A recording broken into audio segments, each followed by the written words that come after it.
Nah, 6'3". Oh, you should be on speakers. I can be on speakers. Yo, can you cut that out? Yo, we live. Yo, what the heck? Oh, my bad, B. Yo, what's up, YouTube? It's the one and only Legend of Winning, aka Low, and we are finally live. Let me mute this. Almost put the same new move I do every week. Had to mute the live stream. Yo, shout out to everybody in the chat who are already here. Real quick before we get into the podcast, though, a few things I want to touch on. One, the reason why I haven't uploaded any videos in the past week is because my PC and my laptop or whatever it's a laptop. It's just I don't think it's going to do it anymore. I've been pushing it way too hard over the past like few months now, and it starts to freeze and kind of crash on me when I start to render things out. So just trying to save it so I can have a little something on the side when I finally get my PC. I'm going to start uploading hopefully next week because I should be able to get a PC by next week. So that's one. Two, RIP to Craig Sager. I was trying to do this last week, but we got caught up with a few things and people had finals and stuff like that. So we were kind of busy last week, but for sure, rest in peace, Craig Sager. And I'm over the silence if these dumbasses can like chill out in the background real quick. Was that us? Wow. And then with all that being said, yo, go ahead and introduce yourselves, yo. What's good, y'all? It's your boy Agent. Back at it again to talk some more shit, man. I got some more I told you so to say. It's been 2 weeks, so man, that feels like forever ago. 2 weeks ago. What the fuck happened since 2 weeks? The boy Al Horford missed another game winner. Oh, he did. We'll get into that. All right, so go ahead, Waff. Go ahead, Waff. Yo, what's good, buddy? It's Craig like Jack Smack, your boy Waffleman here. Wow, you just sound so ignorant. Like I said in the intro, I guess you want to call it. Craig Sager passed away. Finally passed. Finally? You know. Yeah, finally. I mean, it was going to happen. It was inevitable. Shout out to Craig. Everyone's gonna die though. Yeah, but he had cancer though, so it was more inevitable. It was more inevitable. Okay. Is that a phrase, more inevitable? I don't know if you want to touch upon this, or you want to say something about it or not. Nah, man, this boy, he's gonna be missed, man. I mean, this guy was the guy who brought all the suits to the game and shit like that. Like, he's just like Clyde, man. He's just classic, man. Walt Clyde for Asia. Him, if that ever guy that ever died too, I would be disappointed. But yo, this guy is just iconic, bro. Doing the halftime shows and post game interviews and stuff like that for TNT, like. He's gonna be missed, man. It's like when you watch these games and you hear these commentators, like you're used to these commentators all the time. Like you won't be adept to when it's changing. Like these are the same people we listen on ESPN, TNT, or wherever you listen to on your local game station. Like if they change, that shit will be heartbreaking. And that guy was a fighter, man. That man was fighting cancer just like I think Stuart Scott had cancer as well. So shout out to them guys, man. Inspiration to them niggas out there. And God bless his soul, man. Even though I'm not freaking, but God rest in peace. You're not rest a in what? peace. I'm not a freaking religious guy, but rest in peace, my nigga. Okay. Wherever you at, but rest in peace, my nigga. Rest in peace, my nigga. Wow. You say my guy? He said my guy?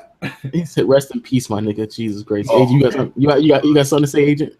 Nah, I didn't really watch TV like that. When I watch, it's usually on streams where there's no commercials, so I didn't even get a chance to see him much outside of like the YouTube clips playing in the background. But I mean, it sucks to see someone go like that. It was crazy though. Like all the players were getting together. Some of them were wearing shirts or shoes, or just they're doing something different just to kind of recognize him, which is dope. And I was reading more up on it, and there's some of the people that he inspired, and seeing some of the messages that they said.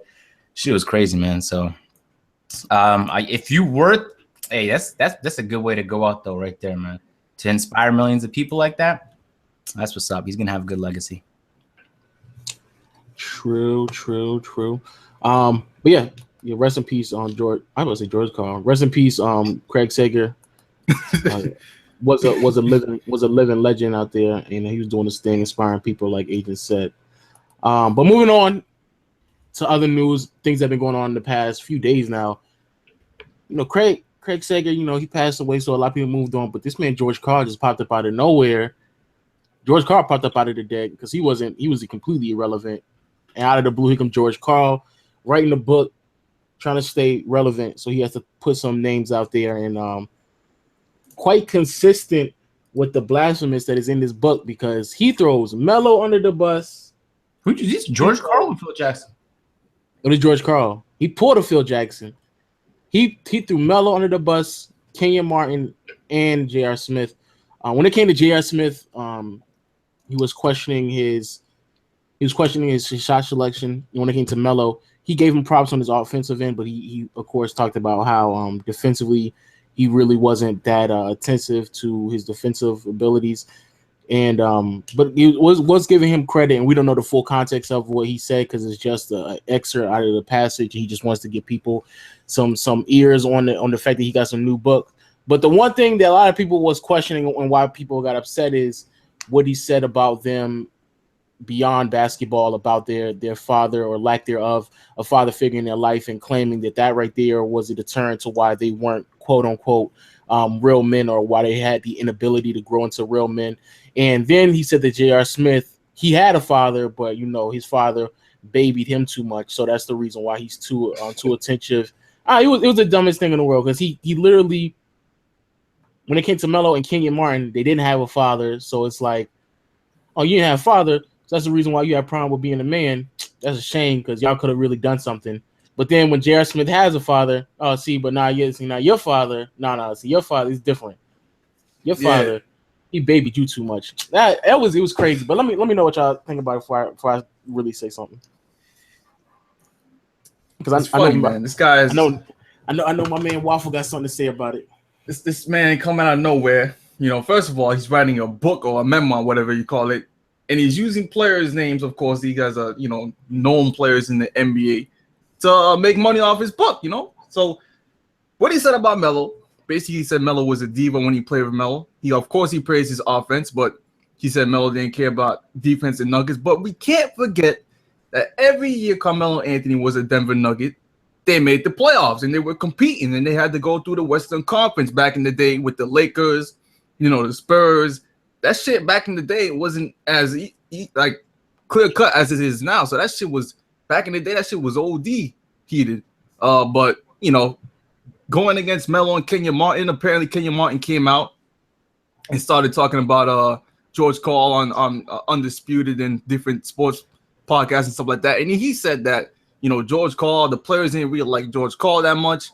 And you can see that, George Karl with his stint with Denver and even his small stint with the Kings, I don't even think a lot of players like them that much, in my opinion, because if you look at it, Carmelo Anthony and George Karl, their relationship, you see DeMarcus Cousins and George Karl's relationship, and how George Karl was actually supposed to be out of the Kings way much sooner than he was. And then Kenyon Martin comes out and says, I think he said, what did he say? He said that George Karl would walk into the locker room and he'd basically not talk to anybody. And that's kind of uncharacteristic of what a coach is supposed to be. He's supposed to be in there leading, talking, going over game plans. But George Karl wasn't like that. So he was kind of a negative guy, didn't talk to anybody in the locker room for whatever reason. And I just think he doesn't have any credit. He doesn't give enough credit to the players he coached for bringing him success. That's George Karl. That man is irrelevant. He proved himself to be a one-dimensional coach. I got lucky with a good roster. But shout out to D'Antoni, though, because I thought the same with D'Antoni, and he's turning it around with Houston, putting in work. So, he's been coaching for multiple teams now since, and he can't do it no more, it seems like. And, I see some shit like that happen all the time, though, where people they don't give a fuck about the reputation to the point where they will literally – it's a scumbag move, though. Come on now. That's like clout chasing on YouTube. You need to cut it. That's what he's doing, actually. He's clout chasing. Yeah, that's exactly what he's doing. He's clout chasing. He's doing it this might be worse because he talking about things that has nothing to do with basketball. That's the thing that makes it even crazier. That's like somebody in the 2K community talking about some random stuff that happened in the GTA community. It's still gaming. I guess it still pertains, but it has nothing to do with 2K. My feelings on it, a lot of people are saying, I don't even understand what. Well, one, I don't understand what he had to do with their fathers and what they had to do with being in their lives, and two, his criticism is wildly inconsistent because if you have a father, apparently you might be getting too much attention from him. But if you don't have a father, then you're not getting enough attention from him. So I don't get that. So if he's practically saying anybody who he had a problem with is some father issues. When in reality, I mean, it could have just been the fact that you weren't a good enough coach and you really wasn't coaching defense. That potentially could have been it. Especially when there's multiple players beyond Carmelo Anthony, Kenyon Martin, J.R. Smith, who said they had problems with you, not only with DeMarcus Cousins and Ty Lawson, but also Andre Iguodala has been not very vocal, but he's been somewhat vocal about his disdain for George Karl and how he felt about him and how he felt George Karl was completely unprofessional. And I guess we're starting to see, what George Karl is, because with George Karl, can't keep it as simple as black and white because people start showing their true colors. So George Karl taking a massive L. I don't understand why he's criticizing people, family members like that, especially the ones that passed away. That's ridiculous right there. You talking Melo's dad passed away. Like, I don't understand. Like, where do you get off? Like, Jesus Christ. So does he get donkey of the day? Donkey of the day. Wow. He gets donkey of the day. Low key. This is the last pod before the year ends. It is. No, we got the 30th. Are we doing it on the 30th? I don't know. If we not, I don't know. I don't know about the donkey of the day, but he don't get the L of the year. The person who get the L of the year, it got to be OJ Mayo because he's stupid as fuck. But OJ Mayo get L of the year. But we'll see. We'll see about next week. We'll see if we do that. OJ Mayo might get L of the decade. That man's whole career has been an L. Yeah, that OJ Mayo is dumb. But shout out to George Karl, and he's probably gonna end his career. That's probably the last. I'm trying to think. I think that's it. I'm pretty sure this is gonna be his last team he ever coached. Is in Sacramento. And unfortunately, he ended on a L, and then he's gonna ride out on the L when it comes to this book. So shout out to George Karl for the L. Moving on though, we got the NBA agreed to a new CBA. This is something a lot of people were referring to, especially when it comes to what exactly is going to happen moving forward. The big number that's being thrown around though is $200 million, which is the amount of money that players like Stephen Curry and what potentially Westbrook could sign later on down the line if he decides to stay in OKC. Financially, it's something that the league has never seen before. The amount of growth in income that's been spreading throughout the league over the past 4 to 5 years is ridiculous. It's actually quite remarkable especially when you start to compare it to other professional leagues and other athletes. But 5-year, $200 million will be the new max. And it's going to crush the quote-unquote record that Mike Conley set over the last offseason. But that right there is for sure was a big thing. But also another big thing was what is going to happen in Golden State if they do decide to keep both Kevin Durant and Stephen Curry. Both of their contracts do expire at the end of next season. Turning down $200 million is a bit much, especially if you're already on a team that was previously winning at a record pace last year. So that's going to be a very interesting thing. Also, a few things also popped up in the NBA. The NBA may start a week earlier, and a few rules that were changed as well. I don't know if y'all read into this at all or anything like that, or y'all know anything about it. I'm following Woj on Twitter, so when Woj tweets an update, I know about the update. The only thing I know about it is what I read so far, but I'm glad about the NBA starting a week earlier and the one that's preseason game because preseason is kind of. I'm not saying it's completely useless, but it doesn't matter. There's that.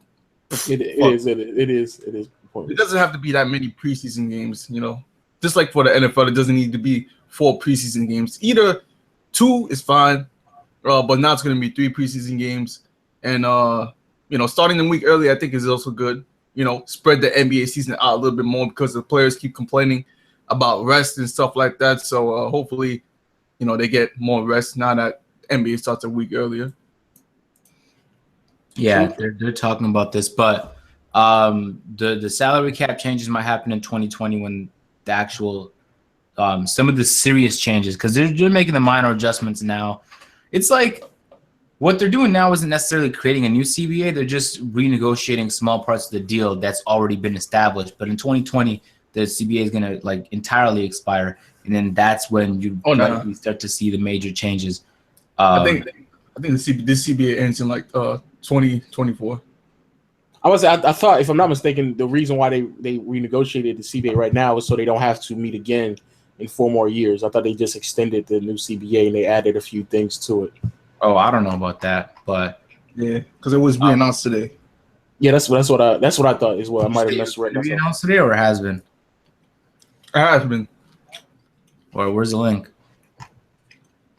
I don't know. We gotta link up, but I don't know. That's what I read too. I read that the reason of them meeting for the negotiation in the middle of the year is so they don't have to meet 4 years down the line because they're already projecting the amount of money that they're going to be making down the line. Me personally, I just think it's a huge. I mean, they obviously changed a few rules here and there. Like we said, the NBA going to be starting a week earlier, which is actually pretty. I don't know if it's a big thing, but I do like it because it does stretch out the games a little bit. But the $200 million was the big. That right there was the big one. The $200 was the crazy thing to me because the amount of money that some of these players are going to make is going to be ridiculous, and it goes even further if you have certain players like Curry, like DeMarcus, like Anthony Davis, Paul George, or Russell Westbrook, who decide to stay on the team. We're talking about 200. I want to say the number was almost 250 million, something crazy. Like it was something ridiculously crazy. Yeah.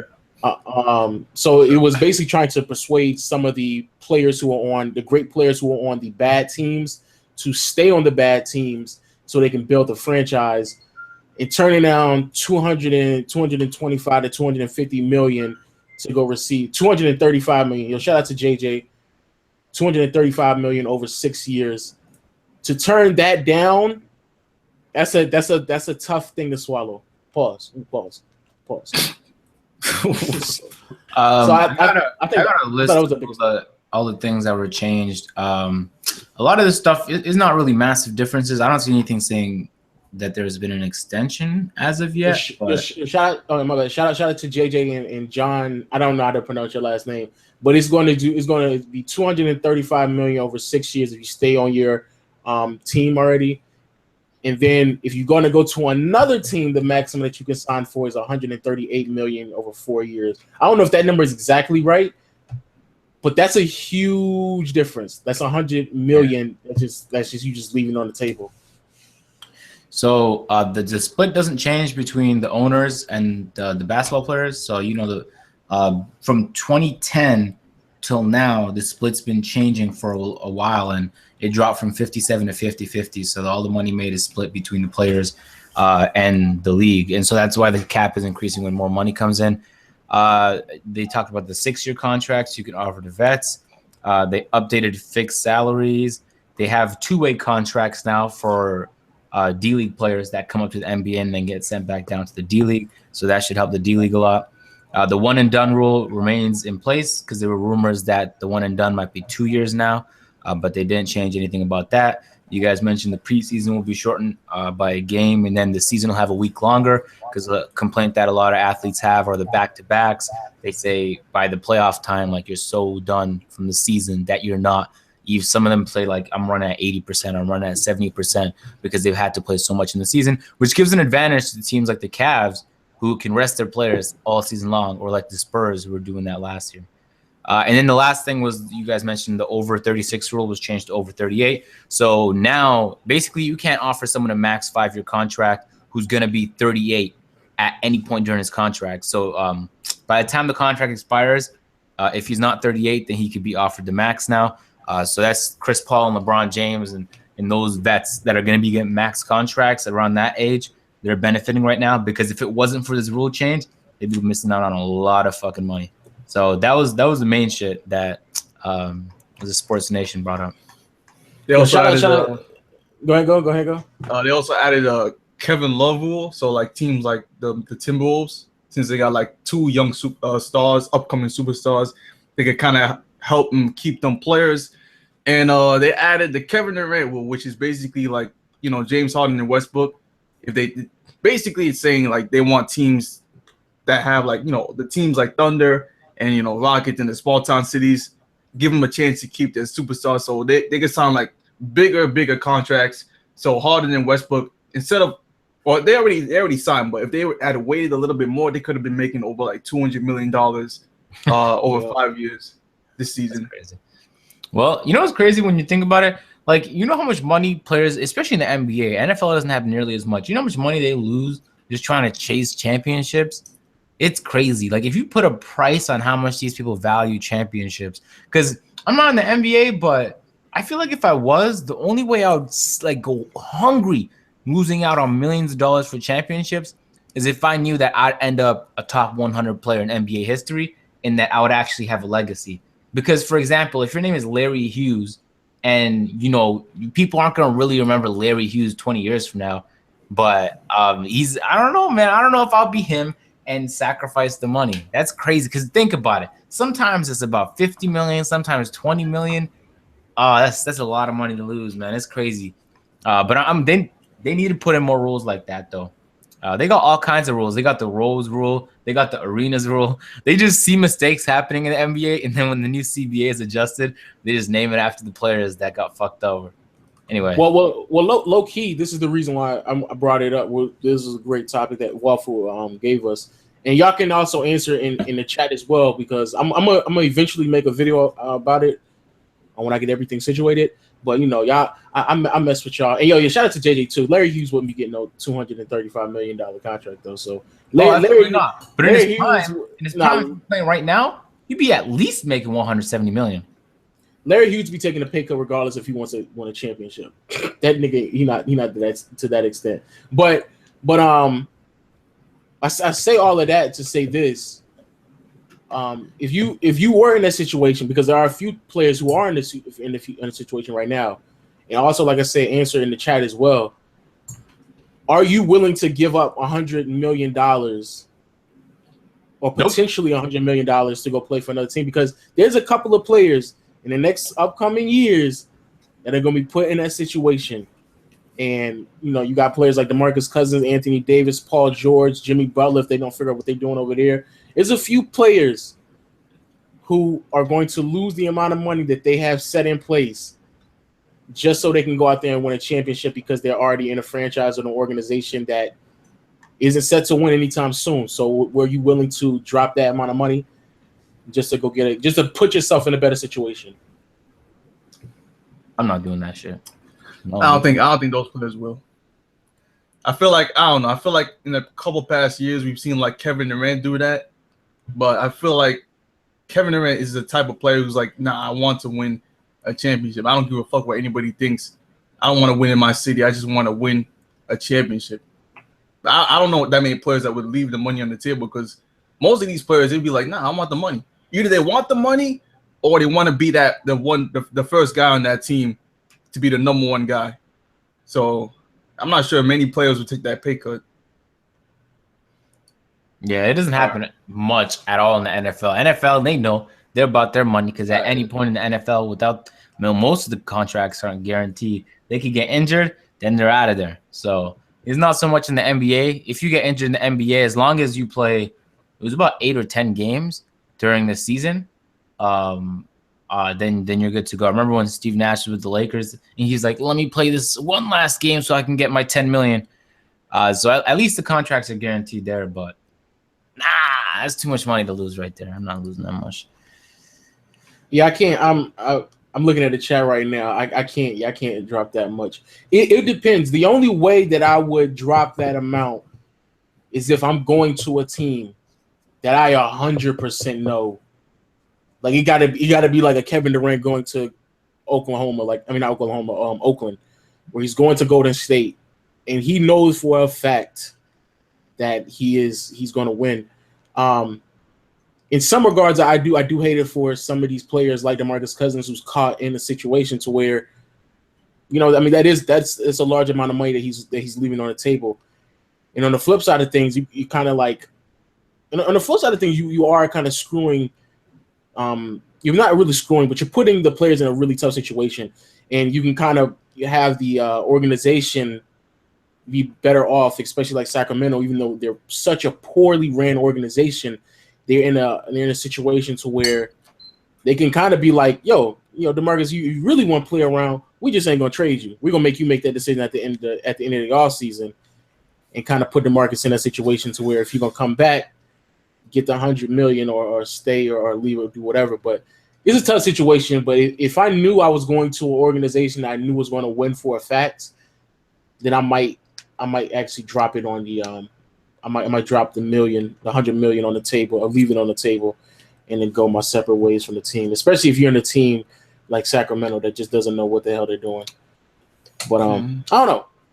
It's interesting. Let me see. Y'all got anything else to say while we move on? I think in the long term, I think what they're trying to do is make it so that players like DeMarcus Cousins and players like John Wall don't get together and decide to go on one team. Even though right now we got the Warriors and we got the Cavs, but sooner or later those teams will pan out, and other teams will be a lot more competitive. So we don't have this huge gap in team skill between one team in the East compared to the other teams, and in the Western Conference we got one team compared to like the second tier teams and the third tier teams. So there's not going to be like a huge gap of skill at least. True.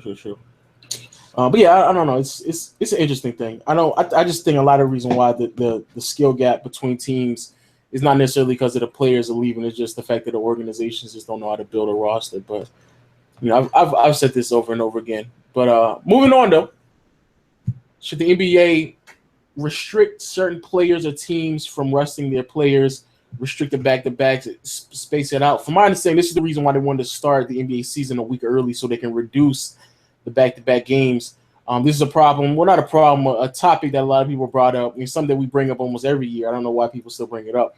But the Cavaliers have been resting LeBron already early in the season, and later on they rested not only LeBron but Kevin Love and Kyrie Irving, the big three. I believe they went up against Memphis, if I'm not mistaken, and they rested them. I don't know how y'all personally feel, but I'll just tackle this real quick.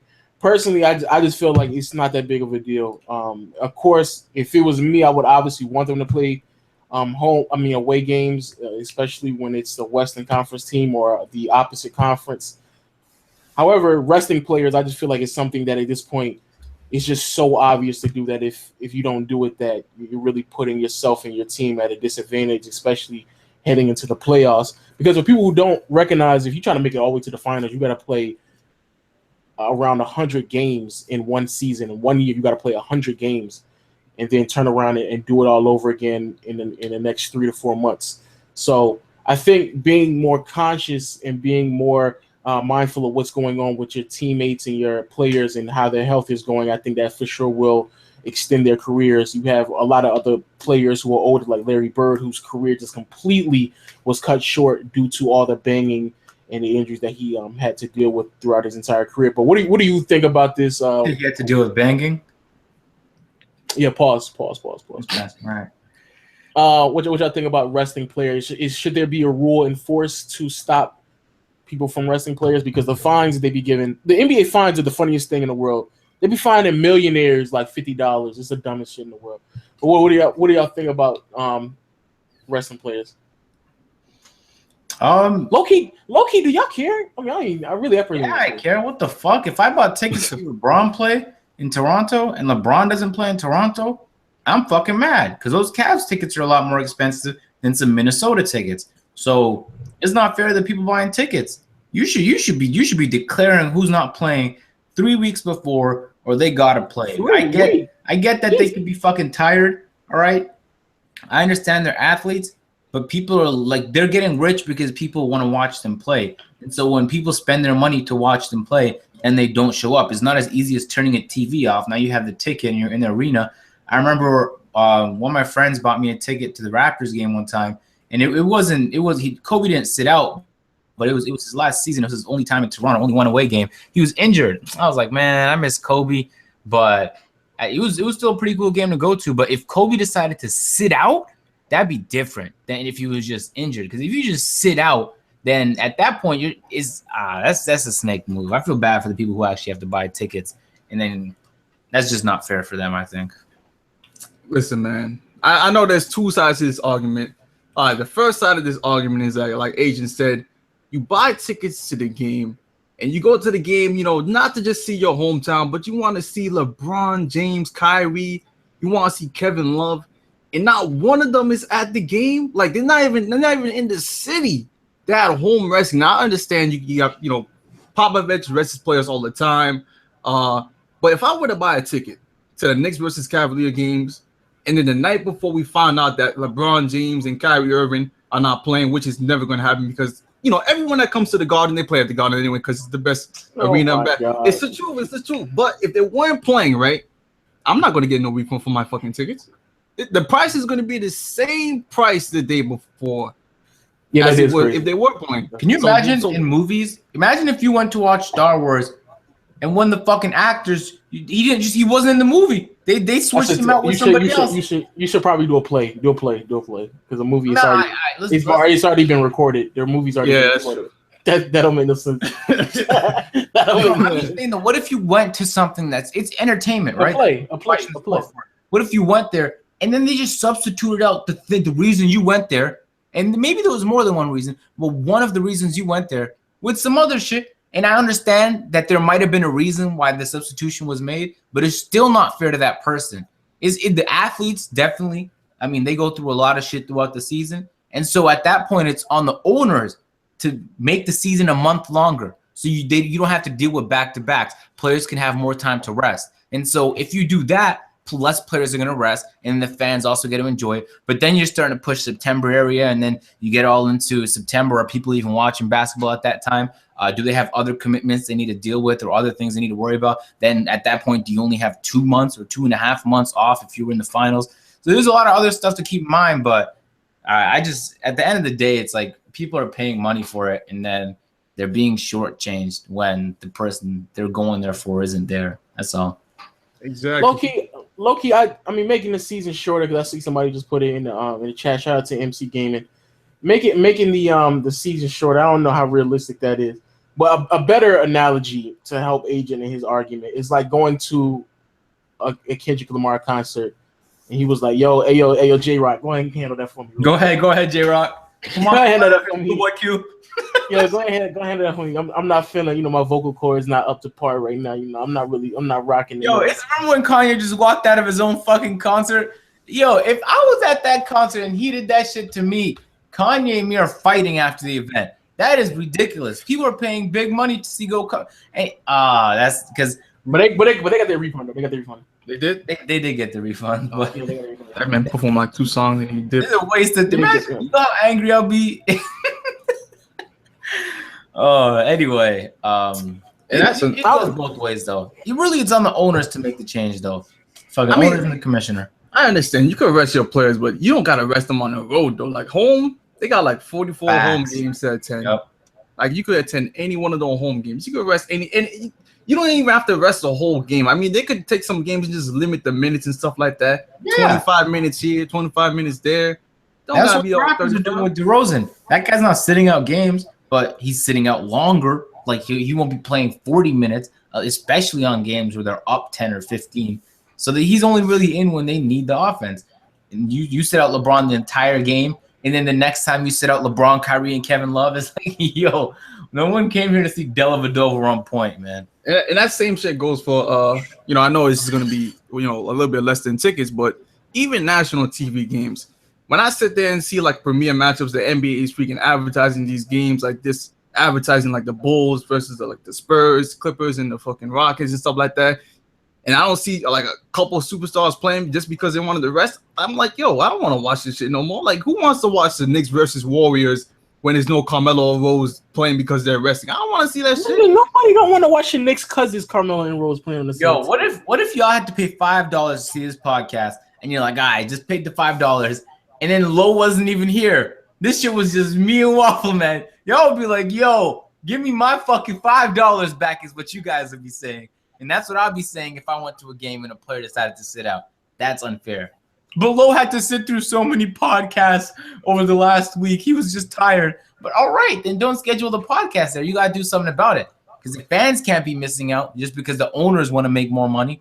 That doesn't make sense. That was a beautiful analogy. That one was good right there. Because we don't fucking went through 3 analogies.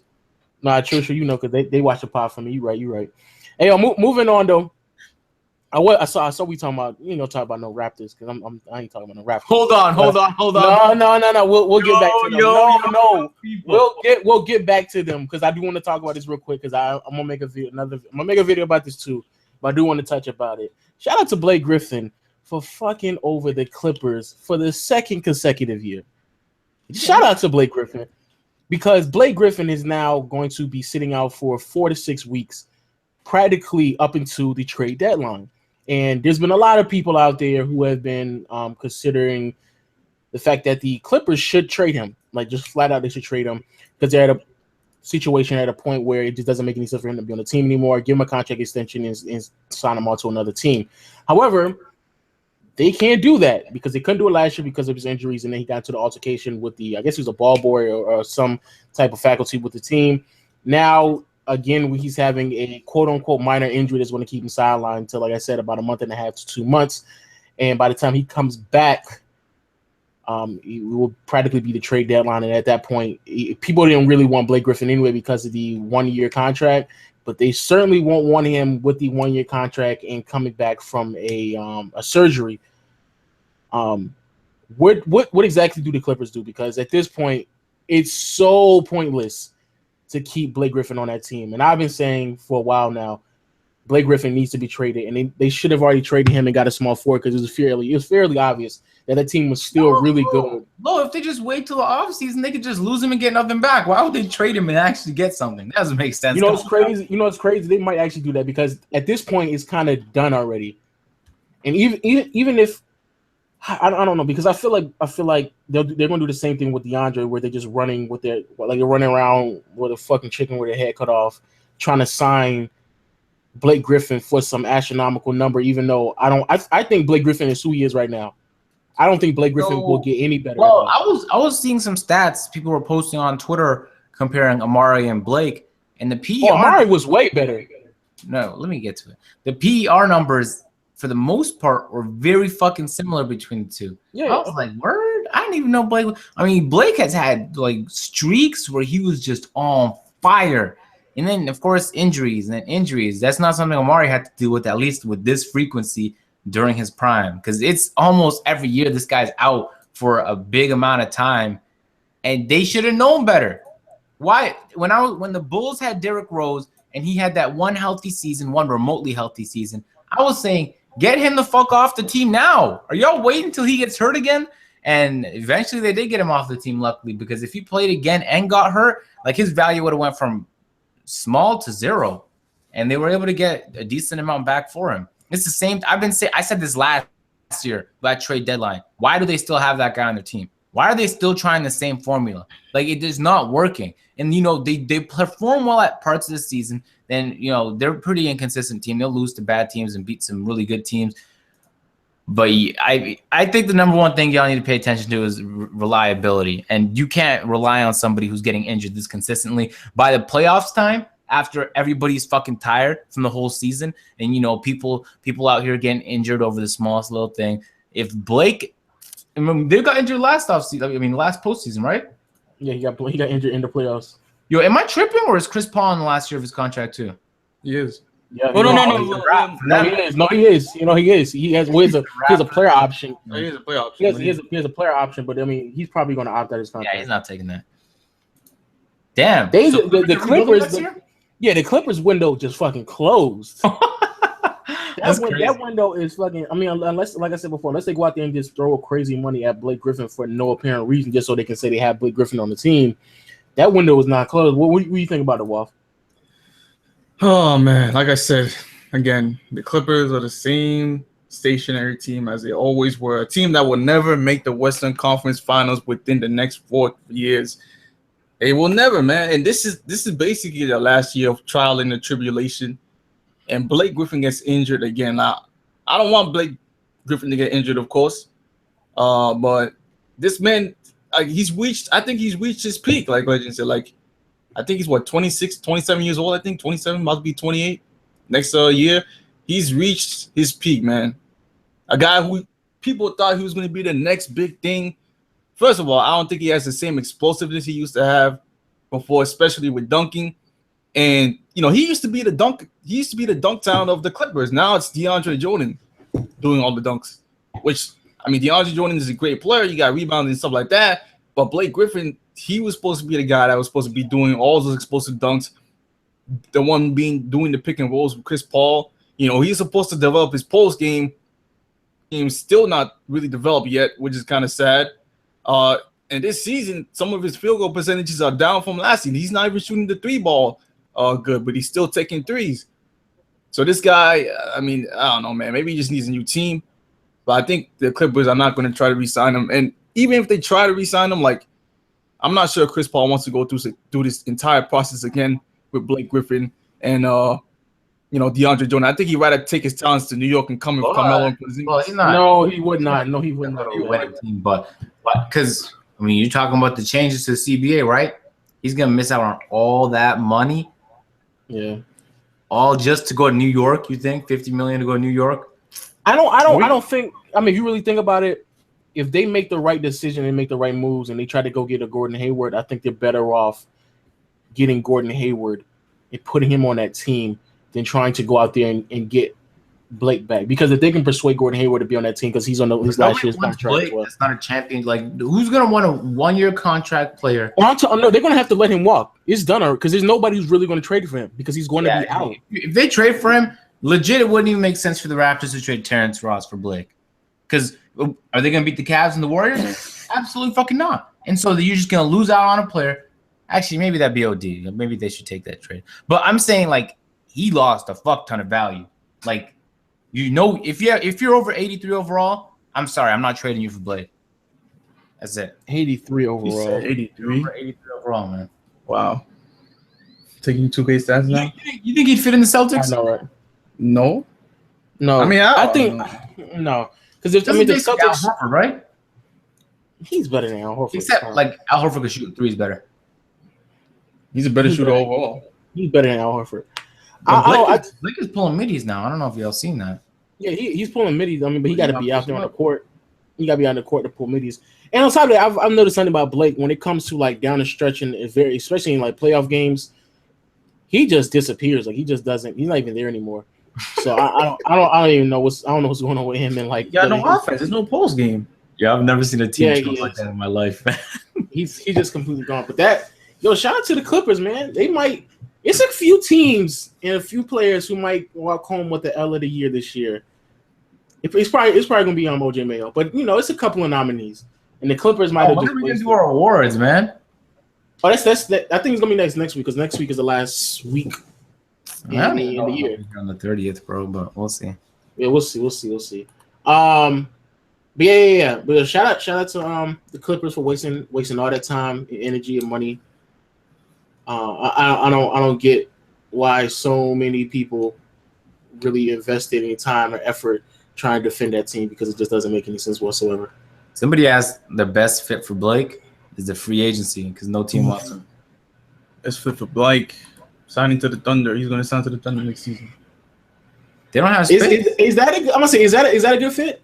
They just signed Steven Adams. I'm not saying that's a good fit, but did y'all see Steven Adams punch dude in the balls though the other day? No, I didn't see that shit. Yo, Steven Adams got kicked by Draymond. Nah, Steven Adams doing the same shit. Anyway, looking at the teams, I don't know. Maybe Portland, but Portland needs defense, not more offense. So I don't think Portland is that a great fit. Portland's pretty good defensively. I mean, I think Toronto actually is a really good fit, but they need Toronto is a really good I would say that too, but it has to be a stretch four for Toronto because the 4 is never inside. So unless Blake is playing 5. Maybe he'll go to the Bucks. Blake can pick and pop a little bit. Yeah, he can pick and pop a little bit. You want Blake to chill 3-point line? Not. I said pick and pop. I mean, he ain't gotta stretch it all the way, but pick and pop a little bit. Nah, but the 4 on the Raptors stretches it all the way. I don't know. I feel like you can pick and pop because it's not like y'all don't play Giannis. I mean, not Giannis. It's not like y'all play Valanciunas like 36 minutes a game. Oh, do y'all know about Lucas Nogueira? Real quick. I don't want to get to the Raptors. Who are the fucking people who said Biyombo's gone? What are they gonna do? They got better than Biyombo already. Lucas Nogueira came from the D League. This guy's been tearing it up. Oh my god. Anyway. Shout out to the Raptors 905 real quick. He could go to Houston. Could he? Why couldn't he just play 5 at Houston Anderson, like Amari? Like Amari. Play 5 at Houston like Amari used to do. You want Blake to play 5? That's gonna be a poor rebounding team. I mean, I guess. I mean, they're just gonna outscore their opponents. Yeah, they're gonna outscore. I don't know about that, man. Because I really looking They're at the already rest of the outscoring league. teams, though. You want them to outscore by more? I want them to have another legitimate threat on the floor. Because when it's playoff time, they're not going to outscore teams because it's legitimately going to be James Harden. It's not just James Harden, though. The whole team. I think I Eric Gordon. That man Eric Gordon. No. They're breaking Because records on that team. If James Harden isn't setting anybody up, it's done. Because he's a point guard. That's what they're supposed to do. No, Eric Gordon don't No, need to be no. What I'm saying, all right, who they gonna play in the first? If they play the Grizzlies the first round, low key, I don't think they'll make it out the first round. They're beating the fucking Grizzlies, yo. Low key, I don't think that team. Nah, I think all season. No, you're underrating the Grizzlies. First of all.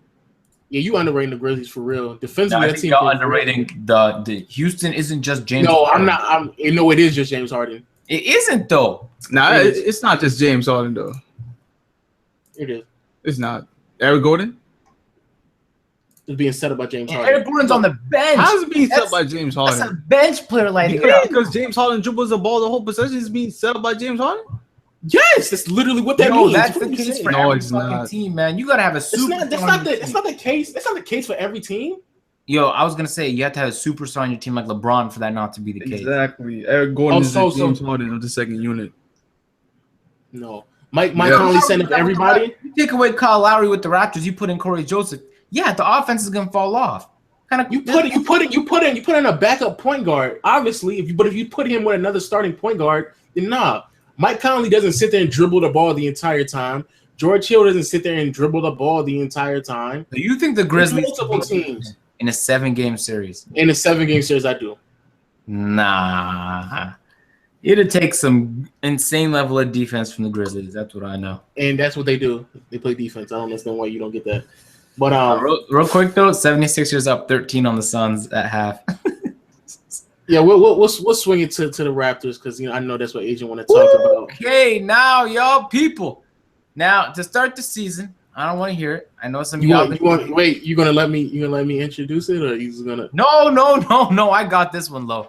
Oh, okay. I'm gonna get straight to it, y'all. You won't believe this. This is an actual fucking fact.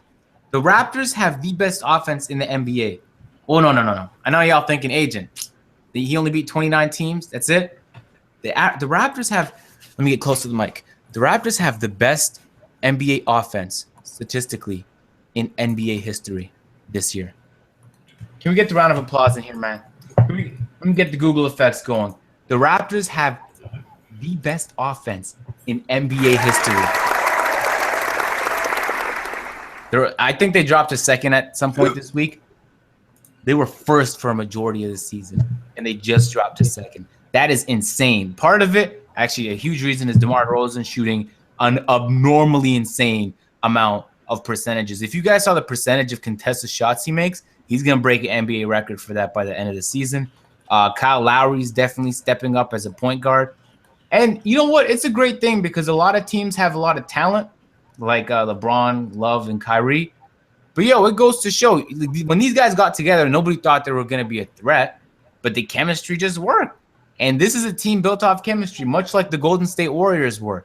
So the number one offense in NBA history. And it's not set yet. They did set the mark, but they have to finish the season like this, which it might not be the case because DeRozan is likely going to sit out. And so is Kyle Lowry close to the end of the season. But they're up against the Jazz today. Jazz is a good defensive team. And Lowry shooting 60%, DeRozan shooting 53% so far in the third quarter. So they're killing it this season. So for all the Boston fans who just couldn't take an L, I'm sorry, Boston fans. I was trying to tell y'all from the beginning that you weren't going to be better than the Raptors. Bulls fans are under 500 now. They lost today. I don't know if you saw that. But the Raptors are number one, man. They need to work on defense for sure. When Sullinger comes back, hopefully things change. But that's crazy. Anyway, let me get one more applause. History in NBA history. Yo, can you just think about history? That means Michael Jordan, I'm thinking about a different time period, different style of play. I'm thinking about that too, and I'm thinking about all 82 games. That's what I'm thinking. Keep in mind the offensive rating adjusts for pace. So the teams that run fast-paced offense and brick a lot, those teams aren't going to. That's like the Houston Rockets. The Raptors perform really slowly, but they're highly efficient, and so they judge it per 100 possessions. Because if you didn't If you didn't at least make that the equivalent, then the teams that rushed the ball and had the up tempo, they would be the ones who were the best record. So it's per 100 possessions, but look, man, it's an anomaly. It's not an anomaly. There's a lot of It's Kyle Lowry is on a stretch that he's never been on. Let's be really clear. It is unprecedented for someone to shoot DeRozan's percentages. Maybe it is an anomaly because I don't know how long he's going to keep this up, but it's insane. I wouldn't even say DeMar. I think Kyle Lowry over the past like 10 games is going through a shooting stretch that he's never been on before. Bitch, he was in the 3-point shootout last year. He is one of the most efficient 3-point shooters in the NBA. No word. Yes. Kyle Lowry has never been shooting this well from both behind the arc and inside. He's never been shooting this well, Agent. I've been watching the games. I'm telling you, he's been shooting nice. The Agent. He's never shot over 45% his entire career. What are you talking about? You mean I'm talking about throughout I'm talking about inside the arc and outside the arc. I'm talking about everywhere. That's what improvement looks like, yo. That's why he was in the All-Star game last year. No, I'm not saying he can't improve. Don't get me wrong. But we're talking about a player who is you're echoing too. Oh, we're talking about it's echoing now. We're talking about a player who is a career average 42% from the field. All of a sudden is shooting 46% this year. Stop. That's like discrediting Kobe for shooting bad percentages. If you make him and you win, it doesn't matter. We're not talking about somebody who's like up and down, like he's like in between 45 throughout his career. Well, one he's shooting 46, and next he's shooting 43. But the year after that, he's shooting 44, then 47. Like we're not talking about someone who dances around 45%. We're talking about somebody who's never even seen 45%. Yo, Kobe's we're talking about a player average was 44%, man. That's because of the last 3 years. You take the last 3 years, it's 45. 1, 2. Again, we're referring to some. No, it is. It is 1, 2. If we're talking about you're referring to somebody who has shot below and above 45% throughout his entire career. Kyle Lowry has never shot in over 45%. And that man done fucking went in the offseason and glowed up. That's what he did. Yo, real quick, though, because I get these comments a lot. But, Agent, the Raptors are never going to win a championship. First of all, those are clearly the people that never watch a Raptor game. The Raptors struggled the first But y'all not, though. Okay, against the Cavaliers, something would have to happen, a trade at some point. Okay, so what? That's not. No. Why not, though? Let me get to it, though, because they took the Cavs to 6 games, and people are pretending like that shit never happened. People are pretending like they got swept by the Cavs. People are pretending like last year they didn't win the season series. Like, the team is up and down. The Cavaliers are a very fucking talented team. And so it's going to be difficult to beat them when they're playing the Raptors. It's a game all the time. And they, in total, between the 3 games, if you sum up how much the Raptors lost by, all close games, the sum was 11. Those are close losses. So something is going to have to change very clearly. But the Cavs aren't winning the fucking finals neither. The Golden State Warriors got Kevin Durant, bro. So, damn. Anyway. We're talking about the Raptors. Oh, I'm just saying, if that's the argument, if the argument is they're not going to win anyway, let's just skip to the playoffs. Why don't we just hand Golden State? Yeah, you're right. You're right. Nigga. The East, we already know who's coming out the East. Yeah, you already know how I feel about the East and that terrible conference. But going back to the Kyle Lowry thing, because Kyle Lowry doesn't shoot like this throughout his entire career, and this is just a stretch that he's in. It's a great stretch. It's phenomenal. And so you don't think he's going to keep this up? Let me finish. I want to make a bet. It's a great. Here, I'll explain to you how he's not going to keep it up because the way he's shooting is ridiculous. He's going through a stretch that is phenomenal. It's a great stretch. I love the fact that he's doing it because I've always thought that Kyle Lowry is a very solid player. Oh yeah. But to understand the stretch I'm referring to, in the last 13 games, he's shooting 56% from the field and 58% from 3. He will never continue that. He's a fucking beast. That's what people said. He will not. Oh, wait. People said about DeRozan last month. There's no way he could keep this up. What did he do? He's still doing it though. No, he's not. He dropped off a little bit. But wait. To further prove this, the first 15 games, Kyle Lowry was shooting under 40% and shooting 33% from 3. Literally half of the season he's shooting bad, and the other half of the season he's shooting he's shooting so well that it's averaging and balancing out to a. I get what you're saying, but how can a player that shot that bad for the first part of the season be such a huge factor? Because really we're talking about the number one offense in NBA history. Let's say number two because they dropped some. We'll say number two offense in NBA history as of right now. You're saying if he played that many games performing bad and the team is still somehow number two? AJ, it doesn't make any sense. You're saying he played all those bad games. If your point guard, the player who's shooting the second most shots, the only other player that's attempting 10 or more shots, the player who handles the ball the most, who gets the most assists, if he shoots over 50% from the field and over 50% from three and almost 90% from the free throw line, yeah, that's going to affect the offense. All right, now I'm sorry to tell you that, but yeah, that's like saying you don't want. That's like saying Stephen Curry. No, the way he's shooting, you think that's one person affecting the whole entire? Yes, I think Stephen Curry. All right, let me tell you the real reason why. Let me go ahead and tell you the real reason why. That's the real reason. No. That's a part of it. The main reason why the Raptors are killing it. It's like 80%. No, it's not. A huge reason. The main reason is DeRozan. A huge reason is the fucking bench. Now let me explain this shit. The bench for the Toronto Raptors. One day is Terrence Ross dropping 20. Next day is Corey Joseph. Next day is Lucas Nogueira getting 4 blocks. Next day Patterson shoots lights out from 3-point line. Every day someone is stepping up, whether it's Norman Powell. They don't even have Sullinger back yet. When they get Sullinger back, Patterson gets kicked down, and now they have even more depth. I'm telling you, even if players get injured on this team, the depth will keep them alive. So when DeRozan's not playing and they don't have that heavy isolation offense going, the bench is still moving and putting up buckets. It's crazy how efficient the bench is, and every day someone's stepping up, almost polar opposite to some of the other teams in the league. So that's DeMar DeRozan last 12 games.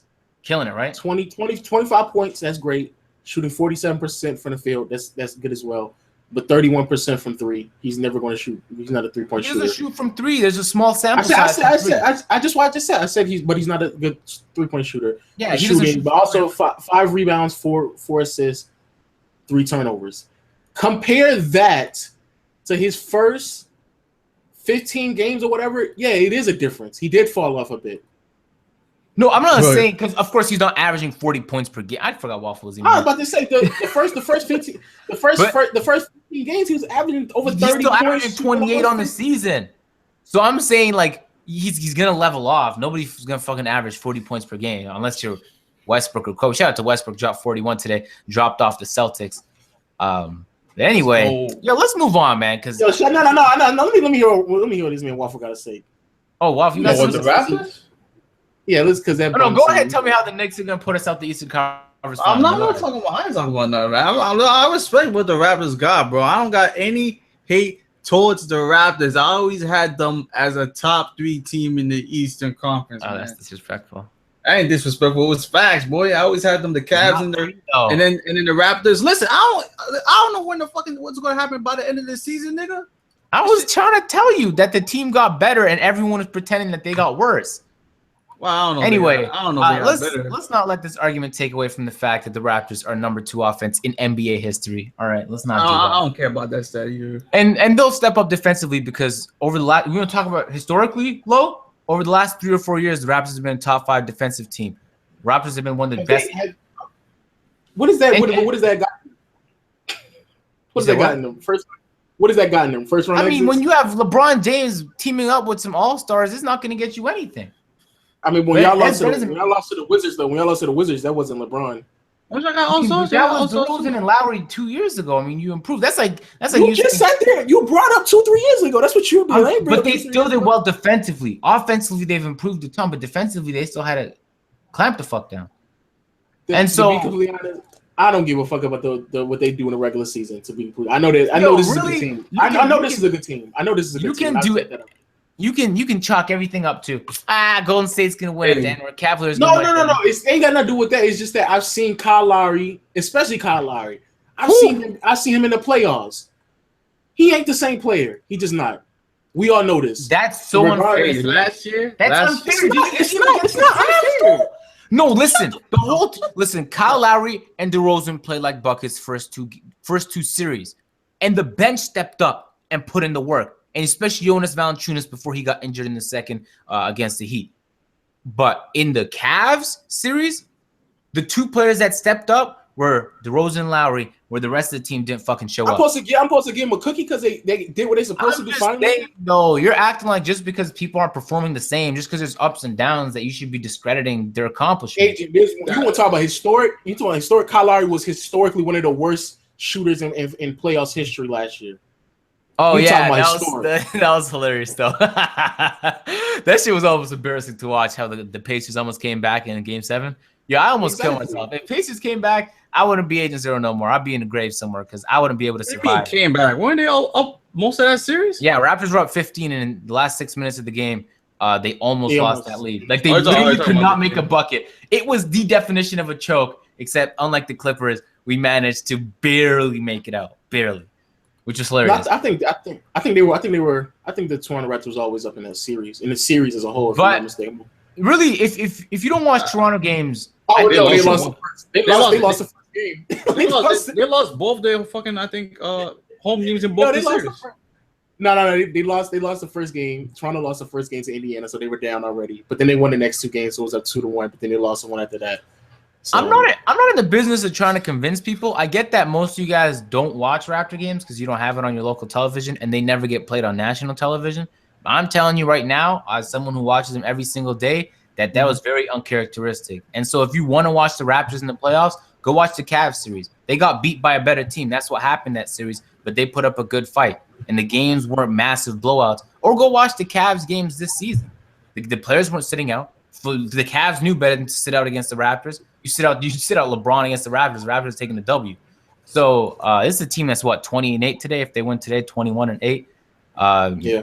So I mean, they're gonna be on the top of the power rankings. But then again, we could always go back to the same fucking thing. Cavs, Warriors. That's really the only teams that matter. And if you don't have a roster like those guys, man, the only reason why people say this is because how terrible they performed in the playoffs. That's the only reason why people say that. Yeah. But people don't see them in the playoffs. They saw one or two series, the two garbage ones, and then they just pretend like the Cavs series never fucking happened. Agent. Man, all the series happened, bro. Low key, that was it. That's one to say. That's their best playoff. I know, but that's what people bring up to me though. They always tell me like, Agent, they choke in the playoffs. That's what they do. They always lose. But I'm like, they made the Eastern Conference Finals, yo. Like, I don't give a fuck how it happened. But that's one year. Like the previous you're right. Years, they're gonna have to repeat it again. They choked. They choked. They did this year. Whew. Watch out, boy. Oh, who's coming? Who's coming to stop the Raptors now? Listen, man. I'm just saying. You thought y'all had it last year, but this year, man. Me. I was watching some. East is still terrible. Stop. East is still terrible. Listen, when it's the Cavs, after the Cavs, it falls off. Then it's the Raptors. After Raptors, there's a huge cliff. It falls off. And everybody else. It's not even that big of a cliff. Nigga. No, it is. It's a cliff. Boston just lost today, yo. Exactly. Okay. After the Cavs and Raptors, it falls off to almost 500. That's how much it falls off by. Every team in the East after the Raptors already has 10 losses, and almost all of them have 15 losses. It falls off that much. Yo, literally the third and the eighth seed are basically separated by like 2 to 3 games. Yeah. And how much is something separated from the Raptors? By 5. It's 5? Is it 5? I don't know. It's the Raptors 4.5 after today. 4.5. Yeah. The Raptors have 8 losses, and the Boston Celtics has 14 now. Oh, that means NBA.com did an update. Yeah, it's 5. It's 5. Yeah. Oh, that's hilarious. That's crazy, yo. You got anything to say to? I see the chat going live, but you see anybody? You got anything to say? Waff about the Raptors? I think it's an anomaly, to be honest with you. They're looking good now, but Oh, you know what's an anomaly? Number 1 in NBA history. That's clearly an anomaly. They're not actually better than fucking they're not better than the Golden State Warriors last year or Michael Jordan running with his squad. Like they were not better than those teams. That's an anomaly. But I'm saying this should be an indication that they're performing well. That's all I'm not saying that they're the best. That's crazy. You gotta look at that stat. They got the record that they're performing well. We need this Yeah, they're stuff. doing well, but they lost to the Cavs 3 times. So it's That team is just better than them. yeah, right now they are, but it's just one metric. But it's I agree with you on that. Low key, people need to look at who they losing to, because like we was like 2 weeks ago, me and Waffle was like real quick to hold back on the Bucks because we were like, yo, look at who they played, and now 2 weeks later, look at where they at. They're not even in the playoffs no more. The Bucks is like in the 4th or 5th seed, and they lost, and now they're below 500, and everybody was telling us how we crazy because we don't want to jump too quick on the Bucks, and we looked at their record because they played a whole bunch of poor to below average teams. And look at where they at now because they play a tad bit more talent and they're below 500. Yeah, I also want to point out Raptors have the second toughest schedule as of right now. And the Raptors already played the Cavs 3 times and the Warriors. So and the Clippers is up. Yeah, we got all the tough games out the way. At this point, I'm really hoping they can start cruising by halfway in the season and just start resting their players, because last year LeBron was resting. They was sweeping teams and just taking a break, man. And then when the Raptors were going game 7s, it was not a good look. So we'll see how it plays out. I'm really just interested in the West because the East, we kind of get it. Unless the huge injury happens, like we know what's going to happen in the East. We'll move to the West, though. Shout out to DeMarcus Cousins. Kind of going back and forth. No. Wait. We have to, real quick. Can we talk about the Celtics real quick? We'll finish out the West real quick. I mean, the East real quick. We'll talk about the Celtics and then the Bucks. Shout out to the Celtics.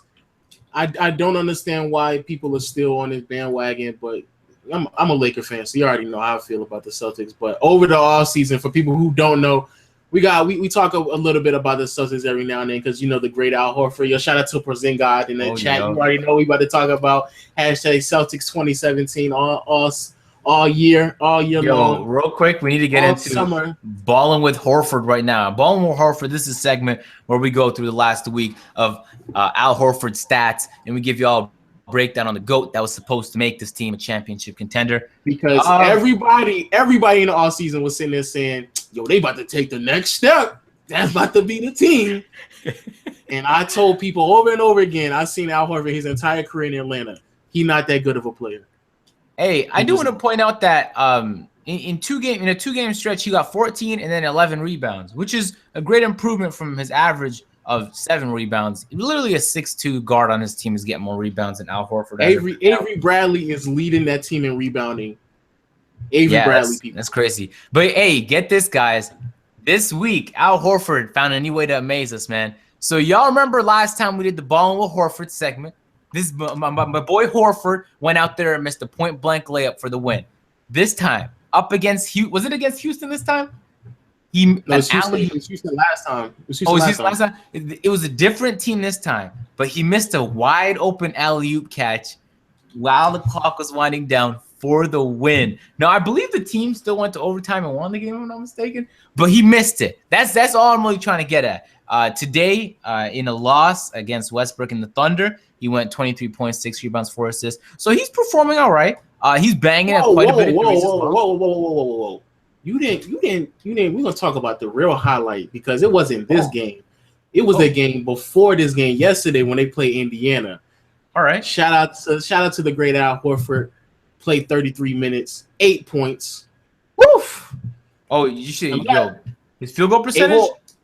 Field goal percentage 25% from the field. 25% from the field, man. 25% from the field, 3 for 12 for shooting, 0 for 3 from 3. He got the boards, though, 11 rebounds. So shout out to Al Horford there. 1 assist, 1 block, 1 turnover, but 8 points, 33 minutes. But y'all think he really about to change that team? But that's what's up. So that was good, man. That's what's up, though. I feel like every week he's missing a new game-winning shot. So, I mean, it's really inspiring what he's doing with this team there. But if y'all really expect that man to start doing anything crazy, y'all get the fuck out of here, yo. I do want to point out that before today, that Celtics had the longest streak of not allowing a triple-double. For Russell Westbrook walked in there, got a triple-double, dropped 41 points, and said, fuck y'all, took the W. So, I mean, if you can't even beat the Oklahoma City Thunder, then you're in a lot of trouble because at that point, you definitely need a trade if you're trying to make something happen. But then again, the Boston Celtics, again, still in a really good place in terms of assets. They have a lot of picks and valuable young guys, so we'll see how it plays out. You got anything to say about the great Al Horford? Waffle? Nah, I mean the Celtics are where they're supposed to be, so they're doing good right now. Which is a shame So that they're third. somebody in the chat has showed that. I mean, somebody in the chat got my mind thinking we should call him Al Horford. Oh my god. I'm gonna call him Al Horford from now on because he stays taking too much L's. So I'm gonna call him Al Horford. Hey, Al Horford. That's what's up. That's what's up. Yeah, we're gonna move on to the Bucks though. We're gonna wrap up the East real quick. Shout out to Giannis, man, because Giannis is out there putting up crazy numbers. And again, this is a video that I will be doing on the channel. But he is by far one of the most overlooked players in the NBA right now. The amount of numbers that he's putting up, because people talk about like triple doubles and what Westbrook is doing. I mean, he's not getting a triple. He doesn't necessarily average a triple double because of the assists, but he's fairly close and he's putting up really, really solid numbers, especially somebody who's 22 years old. And he's quite consistently overlooked, averaging 23 points, 9 rebounds, 6 assists, 2 steals, 2 blocks. Throughout NBA history, that is the only player to average, if I'm not mistaken, the only player to average 20-plus points, 9-plus rebounds, 5 or more assists, along with 2 blocks and 2 steals.